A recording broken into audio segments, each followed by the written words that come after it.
આજરોજ વડોદરા શહેર કોંગ્રેસ દ્વારા પાકિસ્તાની વિરોધી નારા લગાવી પાકિસ્તાનનો ધ્વજ સળગાવી અને ભારતે પાકિસ્તાન સાથેના તમામ સંબંધ તોડી નાખવાની માંગ કરી હતી। ભારતીય સરહદ ઉપર પાકિસ્તાન દ્વારા વારંવાર શાંતિ ભંગ કરવામાં આવી રહી છે। પાકિસ્તાન દ્વારા કરવામાં આવતા શાંતિ ભંગમાં વારંવાર ભારતીય સૈનિકો શહીદ થઈ રહ્યા છે।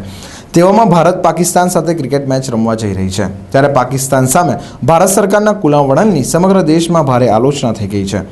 આજરોજ વડોદરા શહેર કોંગ્રેસ દ્વારા સયાજીગંજ પાસે ભારત સરકાર પાકિસ્તાન સાથેના તમામ સંબંધો તોડી નાખી પાકિસ્તાન સામે કાર્યવાહી કરે તેવી માંગ સાથે પાકિસ્તાન વિરોધી નારા લગાવવામાં આવ્યા હતા। ત્યારબાદ ભારે સૂત્રોચ્ચાર સાથે પાકિસ્તાનનો ધ્વજ સળગાવી ઉગ્ર વિરોધ નોંધાવ્યો હતો, જેને લઈ સયાજીગંજ પોલીસે શહેર કોંગ્રેસ પ્રમુખ પ્રશાંત પટેલ, વિરોધ પક્ષના નેતા ચંદ્રકાંત ભત્તુ સહિત અન્ય 20 જેટલા કાર્યકરોની ધરપકડ કરી હતી।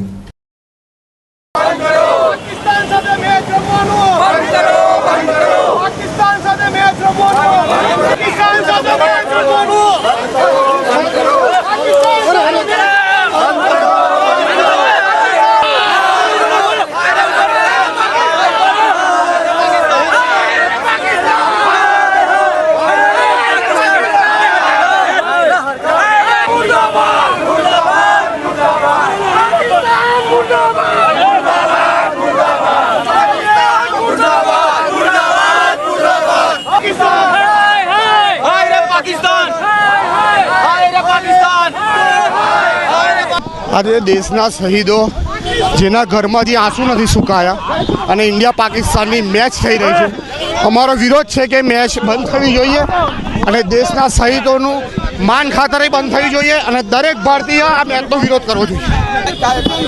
જે રીતે સીમાઓ પર આપણા હિન્દુસ્તાનના સિપાહીઓ મરે છે, એમના ગળા કાપવામાં આવે છે, તમે એક બાજુ એક સિર કટેગા તો 10 के सिर काट लाएंगे ની વાતો કરનારા હો, સીમાની સુરક્ષા નથી કરી શકતા, કાશ્મીરની હાલત બદથી બદતર થઈ ગઈ હોય ત્યારે આ મેચ રમાડીને તમે આપણા હિન્દુસ્તાનના સૈનિકોનું મોરલ ડાઉન કરવાની જે કોશિશ કરી રહ્યા છો, જે સરકાર ગાદી પર બેઠી હોય તે એને સમજવું જોઈએ કે પાકિસ્તાન જોડે કોઈ વાતચીત નહીં, મેચ તો બહુ દૂરની વાત છે। જ્યારે મેચ રમાડતા હોય ત્યારે અમે ધ્વજ સળગાવ્યું છે અને અમે માનીએ છીએ કે આવા કૃત્ય જો કરશે પાકિસ્તાન તો તમને શરમ આવી જોઈએ કે તમે મેચ રમાડી રહ્યા છો।